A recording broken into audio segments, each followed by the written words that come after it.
Bonsoir Sylvain. Bonsoir Jean-François. Vraiment content de te retrouver. Ça faisait un petit bout qu'on t'avait pas vu. Ben oui. Ça va bien? Oui. Santé est bonne? Ben oui. Ce soir, on parle d'économie, on parle d'or, on parle de Fort Knox. Beaucoup pensent que les gouvernements contrôlent leur propre monnaie. Puis ça, c'est vraiment dans la pensée populaire de plusieurs personnes, mais depuis 1913, c'est plus le cas aux États-Unis. On entend souvent parler de la Fed, mais concrètement, c'est quoi la Fed, Sylvain? C'est qui la contrôle? Bien, si on veut, pour essayer de vulgariser ça un peu, là, on parle qu'en 1913, ça a été créé. Le but de créer ça, c'était pour, si on veut, contrôler, amener une stabilité des prix, puis contrôler les taux d'intérêt. Mais on s'aperçoit aujourd'hui que c'est géré par des banques privées. C'est même pas... Le gouvernement a à peine un regard à avoir là-dessus. C'est les milliardaires qui gèrent ça, indirectement, les propriétaires de banques.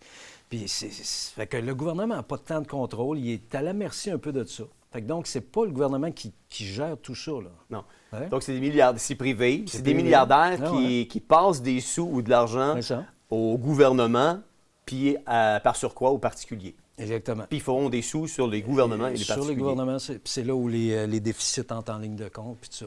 En 1913, la Réserve fédérale a été créée. On en a parlé. Est-ce que ça signifie que les États-Unis ont abandonné le contrôle de leur propre monnaie à ce moment-là? Officiellement, probablement oui, mais il y avait quand même un système qui existait avant qui n'était pas nécessairement mieux. Là, il était peut-être plus organisé là. Mais je pense que oui. Je pense que là, en donnant ce pouvoir-là à des banques privées, ils ont perdu le contrôle à ce moment-là, sur leur propre monnaie. Ouais. Puis on a vu après ça évoluer dans le temps, là.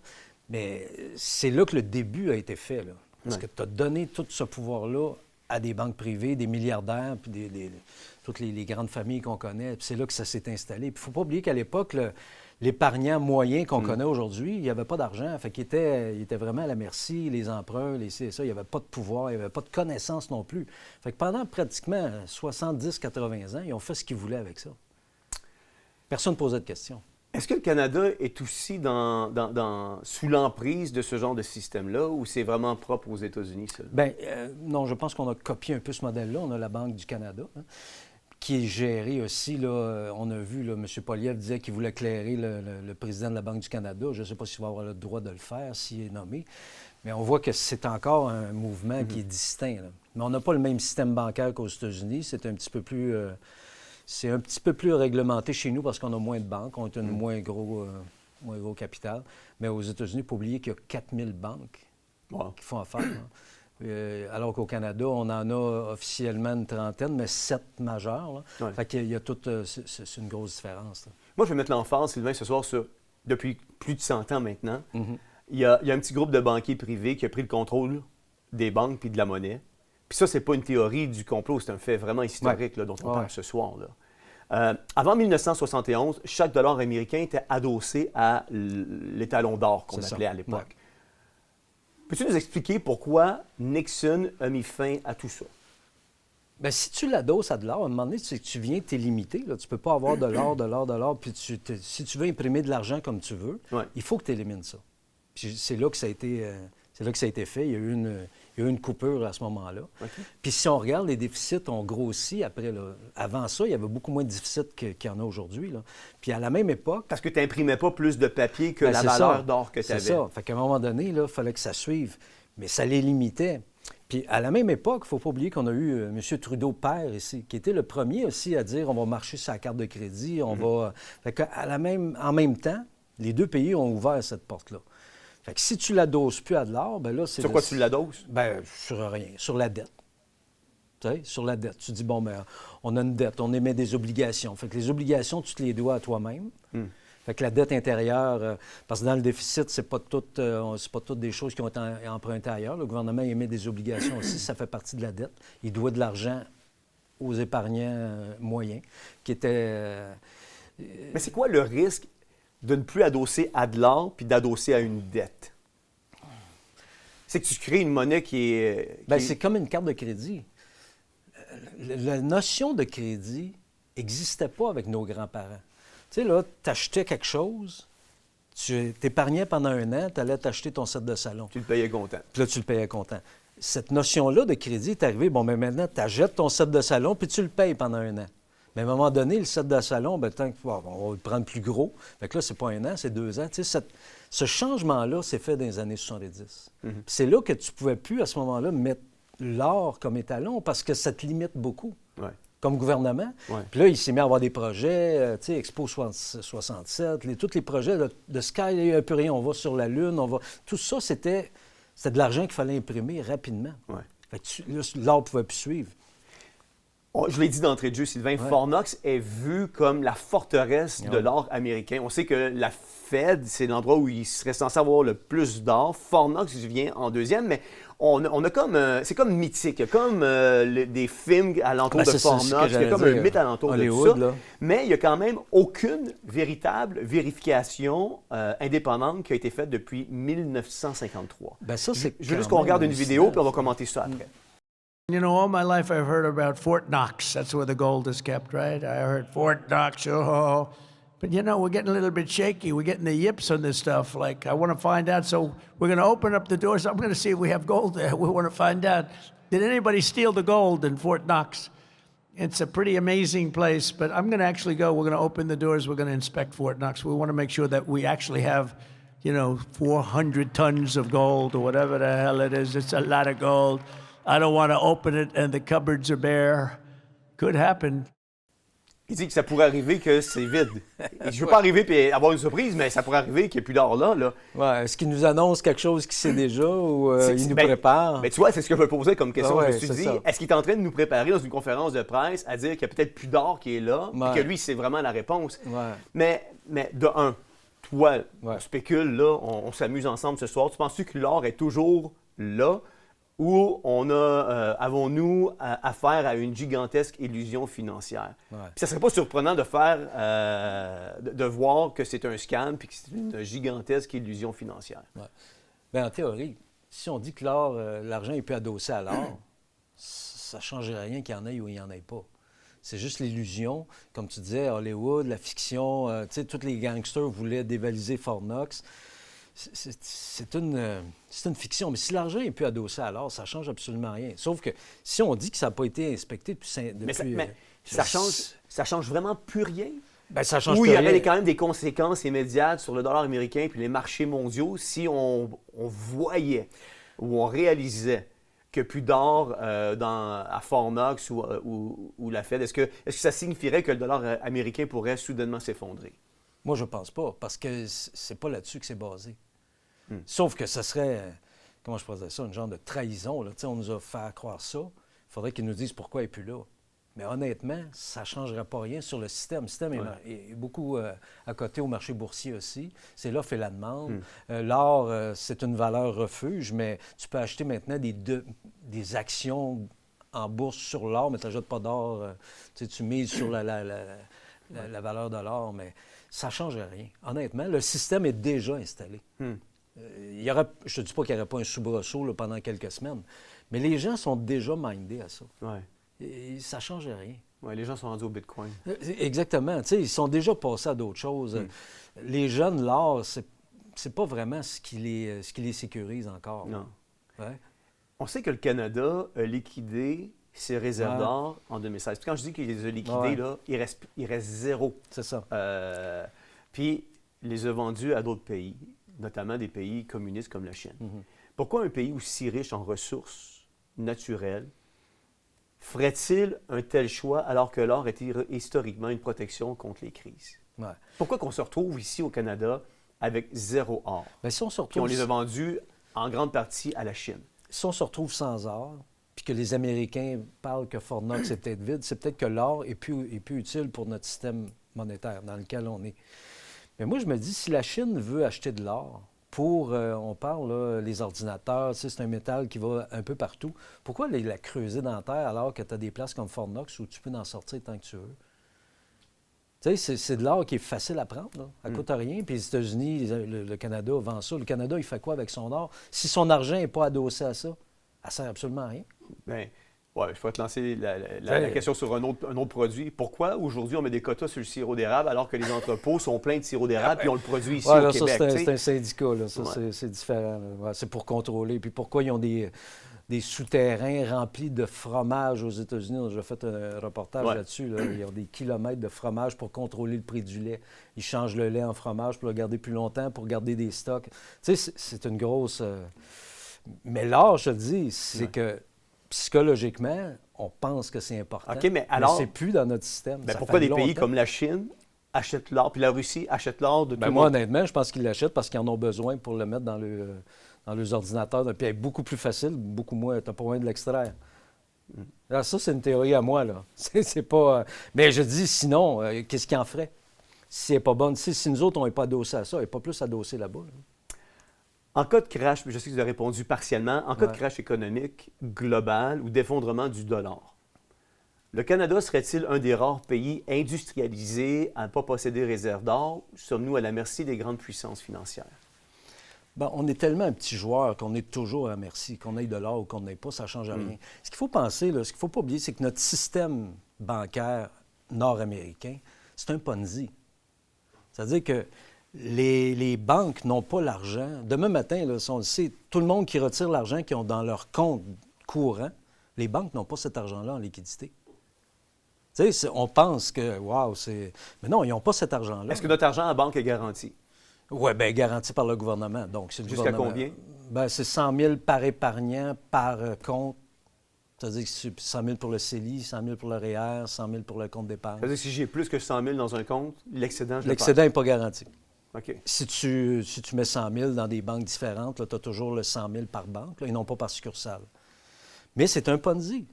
Le Ponzi, c'est un système qui a été popularisé surtout dans les années 20. Là. Il y a des gens qui sont devenus milliardaires rapidement avec ça. C'est que tu n'as pas l'argent que tu dis que tu as. Puis là, Tu ben, la passes 2-3 fois. tu la ailleurs. passes 2-3 fois ailleurs. Mais nos banques, c'est comme ça.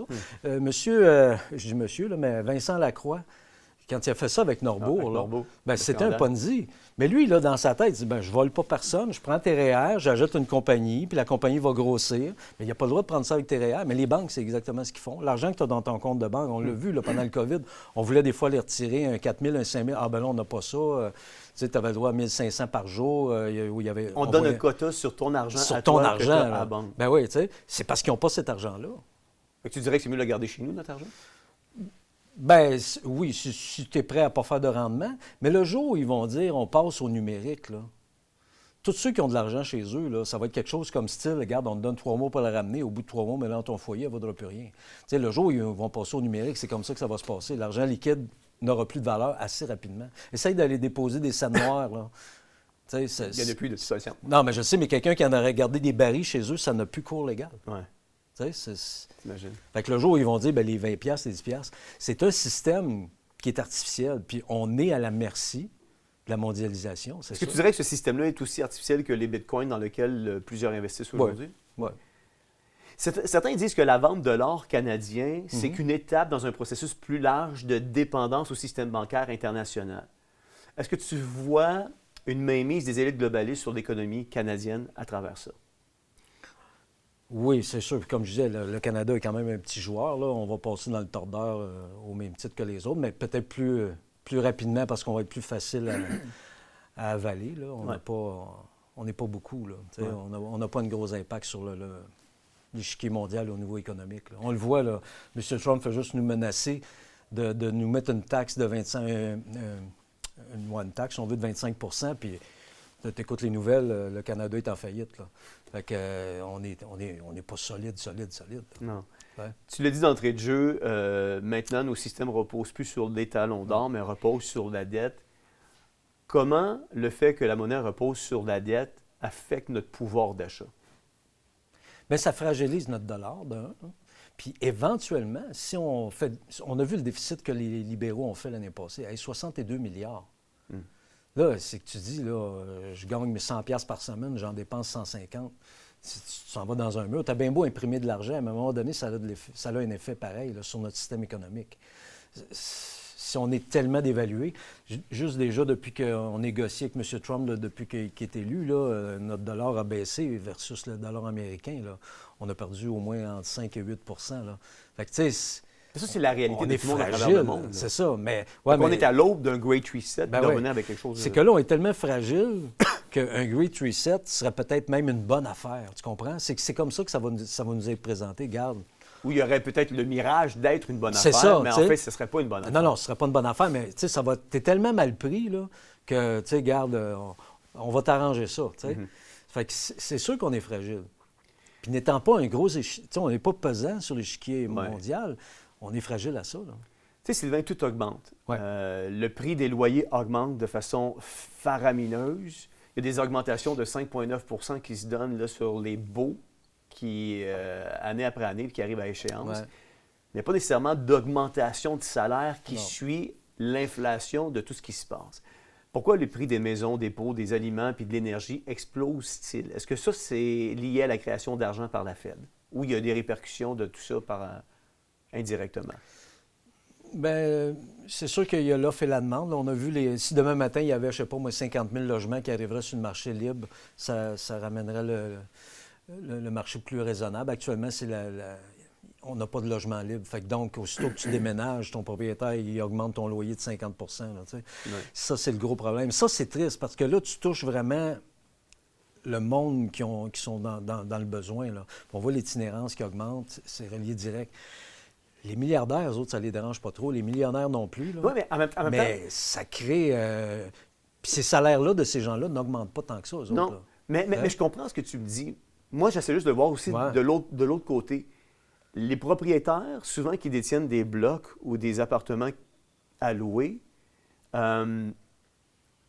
eux aussi vivent l'inflation. Ouais. C'est souvent des gens de la classe moyenne. Ouais. C'est eux qui paient des impôts. Puis eux aussi n'ont pas d'augmentation alors que Non. les intérêts augmentent. Fait qu'eux, leur hypothèque augmente, mais ils ne pourraient pas, eux, repasser la facture aux locataires. Il faudrait qu'eux absorbent l'augmentation des taux d'intérêt puis épargnent. Mais tu vois, à un moment donné, c'est sûr que si le propriétaire de building il vit l'augmentation des taux d'intérêt, puis il s'aperçoit que, écoute, au lieu de me coûter, je ne sais pas moi, 3 500 par mois, ça m'en coûte 5 000 par mois. Ce manque à gagner là, à 1 500, moi aussi, je suis à côté, je ne suis pas capable de le payer, fait que j'ai pas le choix d'augmenter mes loyers pour qu'eux puissent m'aider à payer mon building. Ouais. Oui, c'est un fait, mais sauf qu'il y a une augmentation actuellement beaucoup plus, je dirais, sauvage que ça. Tu sais, les propriétaires viennent puis font des augmentations de 40-45 puis si t'es pas content, va-t'en. Tu sais, c'est là où ça devient, là, parce qu'il y a toujours eu des augmentations. Cette année, on parle de 6 là, qui est accordé. Là. C'est énorme, 6 Ça fait longtemps qu'on n'a pas vu ça.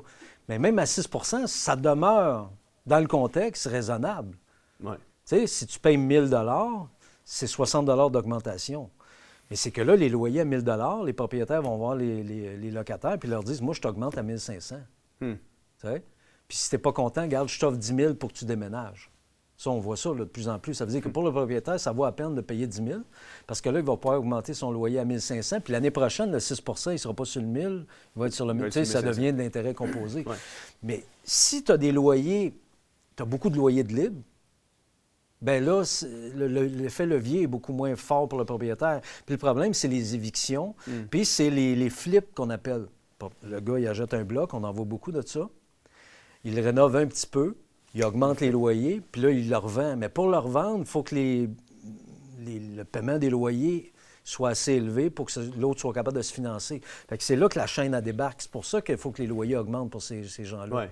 Les propriétaires, quelqu'un qui ne déménage pas, puis il est dans le même appartement depuis 10 ans, bien, il payait 1 000 il y a 10 ans, là, il paye 1 000... encore? Oui, mais tu sais, mettons, un de luxe, là, il payait 1 000 il y a 10 ans, là, il paye 1 400. Tu sais, sur 10 ans, 400 d'augmentation, ça fait 40 par année, c'est pas si pire.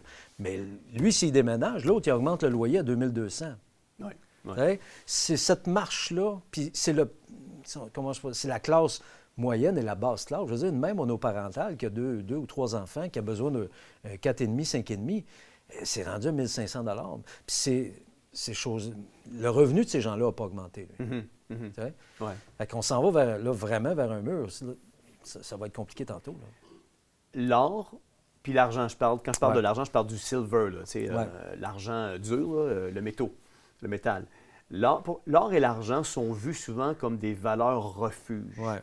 Comment t'expliques la montée, puis on peut le voir à l'écran, là, la montée faramineuse de l'once de l'or C'est que 40% tu regardes, est d'augmentation, rendu à 4164,43 en l'once Ouais. en mars 2025, puis il est parti de mars 2023 à 2491. Ouais. Ouais. Il a doublé, plus que doublé, là. Ouais. Comment t'expliques que l'or, elle a doublé à ce... Puis même l'argent qui a été L'argent, statique pendant c'est ça, longtemps. l'argent, Moi, je regardais avant augmenté les encore. fêtes, on pouvait acheter un once d'argent à 42, puis aujourd'hui, je pense que ça se vend à l'entour de 55$. Ouais. Fait que c'est quand même une augmentation au niveau de l'argent présentement qui est assez significative aussi. Ben, Comment t'expliques ça? Je te dirais que ce qui fait augmenter beaucoup là, l'or, c'est que maintenant, comme je disais, on a des indices boursiers adossés à l'or. C'est-à-dire que tu n'achètes pas de l'or, mais tu achètes le rendement de l'or. Ça a amené une demande au niveau de ces fonds-là. OK. Ça a créé, je dirais, là, peut-être une augmentation un petit peu plus haute que la réalité. Mhm. Parce que les gens, il n'y en a pas tant que ça qui achètent des lingots d'or, parce que c'est plus achetable, là, un lingot d'or, on s'entend, qui achètent des lingots d'or. Là, on parlait des grammes d'or là, l'année passée. Mais ça a été une mode. Il n'y a pas tant de monde qui en achète. Mais ces fonds-là sont extrêmement populaires. Fait que ça crée une demande, ça crée une hausse. Fait que c'est comme des bitcoins. C'est un peu comme la crypto-monnaie. Mais si, puis là, je reviens encore avec la Ouais. question du début, Ouais. si nos pays sont plus adossés à l'étalon d'or, puis sont adossés à la dette, on vit dans un système c'est un Ponzi, tu l'as dit, Ouais. là, et C'est ça. ça peut chuter, ça peut tomber n'importe quand. Ouais. À ce moment-là, l'or ou le silver, l'argent, le métal, devient une valeur refuge. Si on est adossé à l'or, mais c'est-à-dire que ça ne sera pas une valeur refuge pour notre monnaie. Puis là, c'est la monnaie, nous autres, qui est Mais notre... moi, je parle de quelqu'un qui Ouais. fait un investissement dans des affaires, dans des codes Ouais. boursières ou dans des investissements à la bourse. Ouais.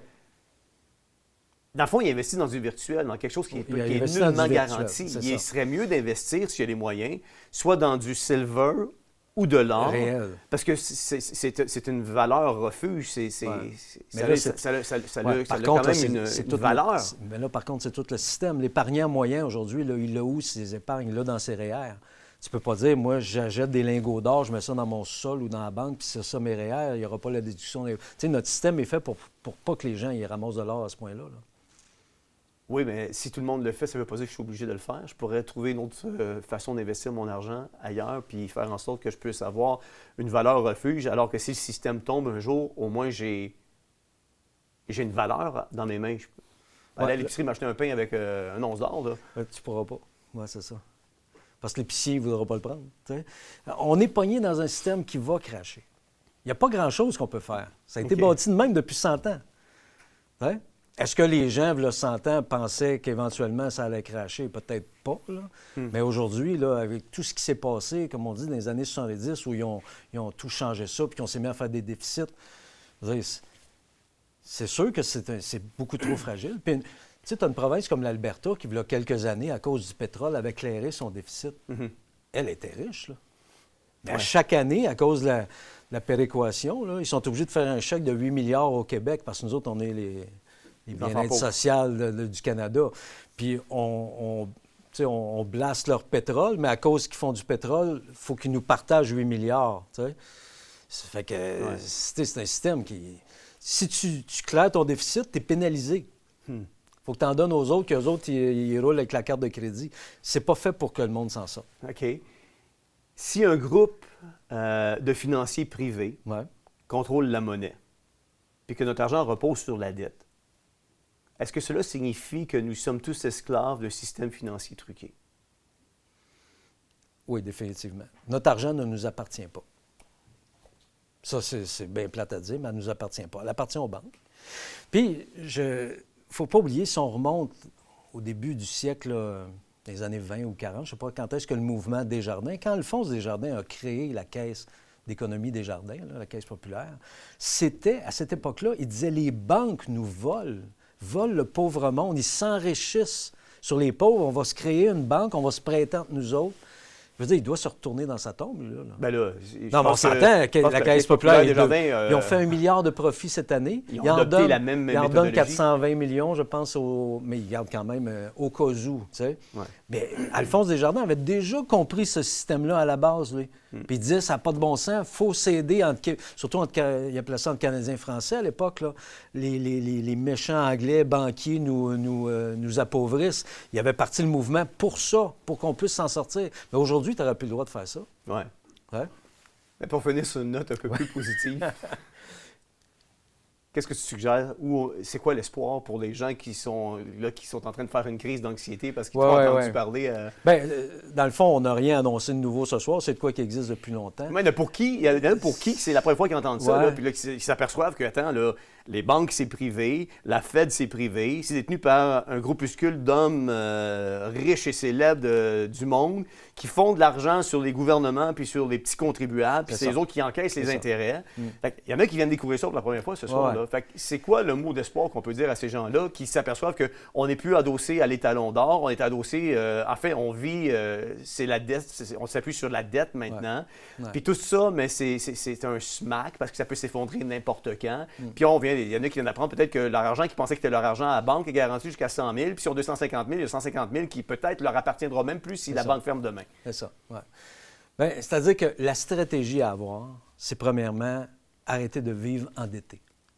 Ça, c'est la première stratégie. Il faut débarquer de cette société de consommation-là individuellement. Tu sais, tu gagnes 100 000, tu en dépenses 150 000, ton salaire monte à 150, tu en dépenses 200 000. On est pogné dans ce système-là. Ça, il faut débarquer de ça individuellement. Parce que là, tu t'exposes trop. Puis à partir de là, bien, c'est sûr qu'il y a des biens, la terre, les maisons, tu sais, tu as des actifs qui existent. Là. Ça, c'est pas de l'intangible. Tu sais, aujourd'hui, quelqu'un qui serait acheté un triplex il y a 30 ans, il l'aurait payé peut-être 250 000. Aujourd'hui, il en vaut 1 million. Tu sais, ça lui donne un revenu qui rentre. Ça c'est plus... Pour moi, c'est mieux ça que de l'or. Pour moi, c'est mieux ça que de l'or. Parce que de l'or, c'est beaucoup plus difficile à transiger.